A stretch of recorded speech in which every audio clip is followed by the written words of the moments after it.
Hello, welcome to the end of first term. You guys might be wondering, what does that even mean? I've said it a few times. I said it in class. I said it in an announcement. I said it in a recording on Monday, but I wanted to say it again just to make sure in case you missed it. The end of the term in a semester class like English or math means that you have a pausing point in your grade. We're going to send out a grade report with a screenshot, not a screenshot, but a snapshot, so to speak, of what your grade is right now, but it is not the final grade that you're going to get for this semester. All the assignments for term 2 combined with the assignments for term 1, and that's what makes your grade for the semester.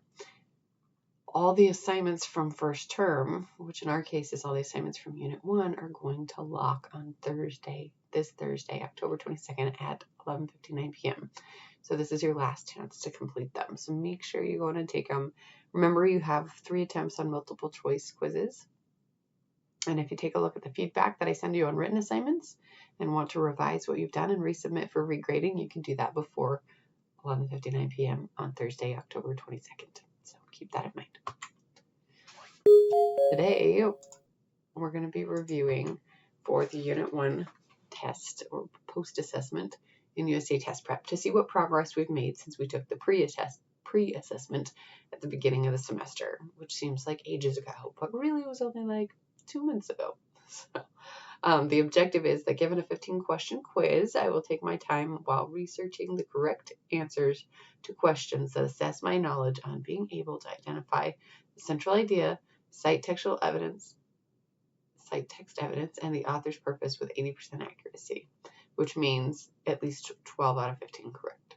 So that's the goal. We're shooting for 80% or higher as a class, which we're totally capable of doing, especially based on the smaller quizzes that we've taken on each of these topics throughout the term, like central idea and citing textual evidence and author's purpose.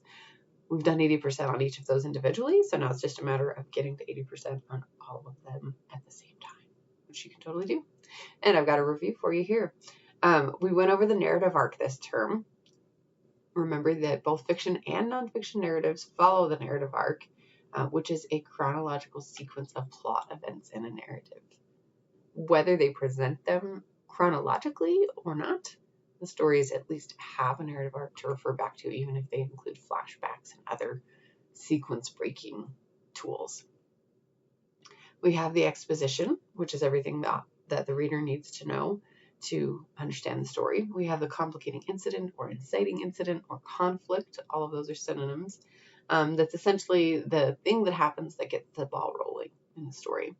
We have rising action, which is a series of events that essentially builds interest or suspense during a narrative. The climax is like the main thing in the story, right? The highest point of action or a turning point. Falling action is the conclusion of a story, which includes the resolution of the conflict, and then the resolution itself is things working out. So take a minute to test yourself and see if you can't identify each of the parts of the narrative arc. When you've done that, continue on with the recording. Hopefully you did well. We've got exposition, complicating incident, rising action, climax, falling action, and resolution. Okay, I'm going to take a minute to read you an example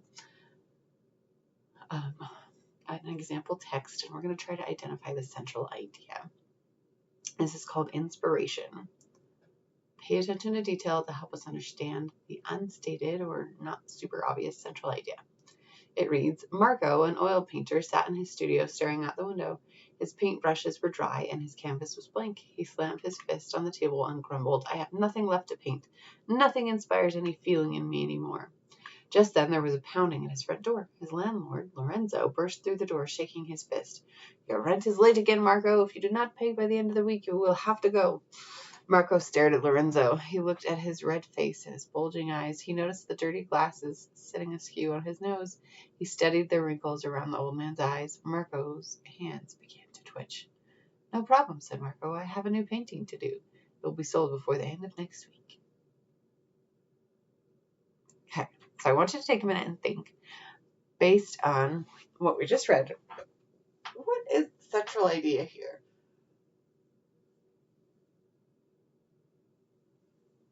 several possible options, but the best way to identify a central idea is to use the text to support that.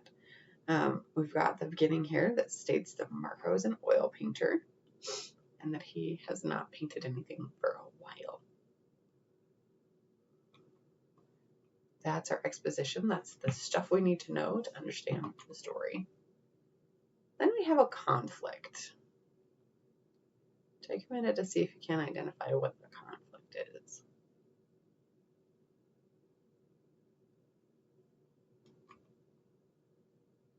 He has nothing left to paint. His inspiration is dried up. Then we have some rising action as his landlord storms in, eyes bulging, face red, dirty nose, angry that he hasn't paid his rent, right? And then the climax would be that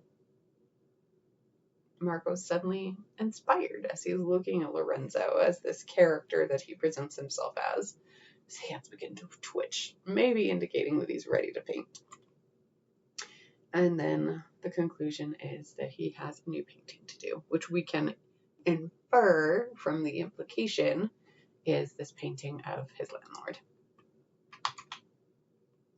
So the central idea, considering this is about a painter, could be several things, but we have all these labeled textual evidences here, including the title, which is called Inspiration, right? That could lead us to several possible central ideas. One being that inspiration can strike when you least expect it, or when your back is against the wall, literally or figuratively. Sometimes you find inspiration in places you wouldn't expect. So we have textual evidence to support that, as we identified. I want you to think about when you analyze what a text means or what that central idea is. When you analyze that, I want you to support it with textual evidence. It will make you sound more credible. It'll give you confidence that your central idea is accurate.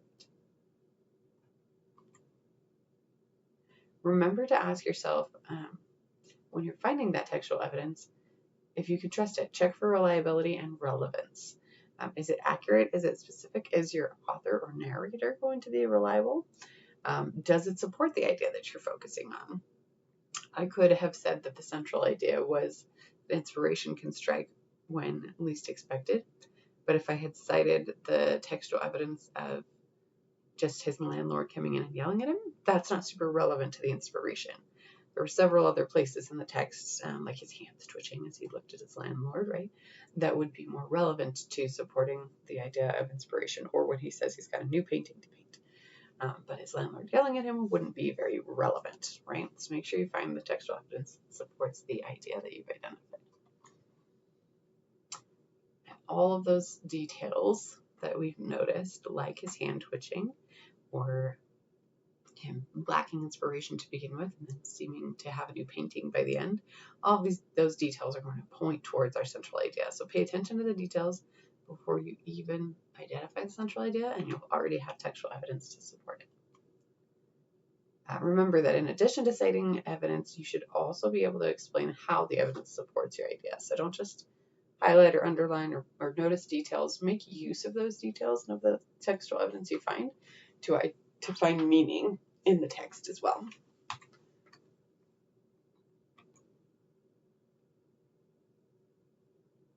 So here's an example of all of these details supporting the idea that adversity or even inspiration or adversity can sometimes lead to inspiration. There we go.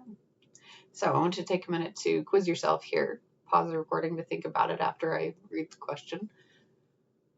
This passage is called The Trip of a Lifetime by Elizabeth Maughan, and it reads, "A little more than a week ago, my mother and father started packing our suitcases to prepare for our trip. My entire family woke up early Sunday morning, packed the car, and began our expedition to Niagara Falls. When we reached the American-Canadian border, I was excited to enter a foreign country for the first time."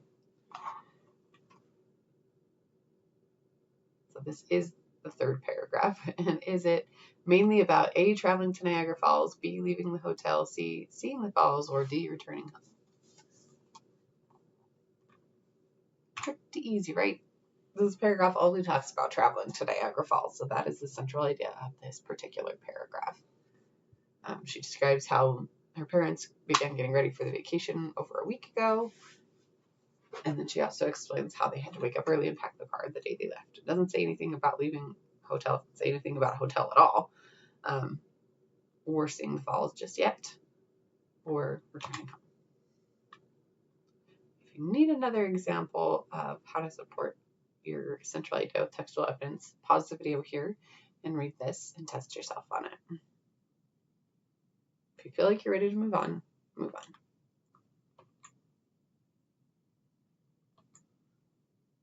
Okay. I want you also to remember that authors write for a reason. They have an intended purpose. So I want you to think about what their perspective is as you're reading, so that as you identify their perspective, it will be easy to identify their purpose. You can't really mind read, so you're going to have to infer what their purpose was. And you may not always be right, but you can at least support it with textual evidence.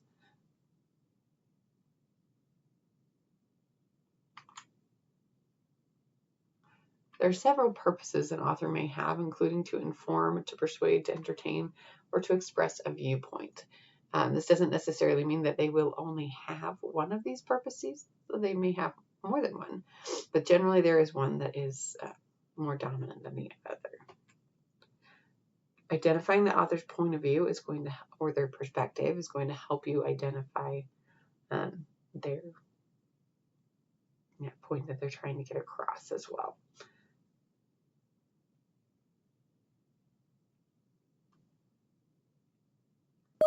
Remember that the author's viewpoint is the author's perspective, whereas the point of view is the more like the nouns and pronouns that are being used throughout. So like first person or third person. So if the narrator is using I or we or they, they're usually in first person. If it's third person, they're talking about somebody else as if they were not part of the story. Whereas viewpoint is the author's perspective. So don't get those two mixed up. They're easy to get mixed up because they sound the same, but they're different. Remember, first person point of view is using pronouns such as I and me. Third person is going to be like a third person outsider who is not part of the story. These are the characteristics of each of those points of view. If you need some more detail, take a minute to read through.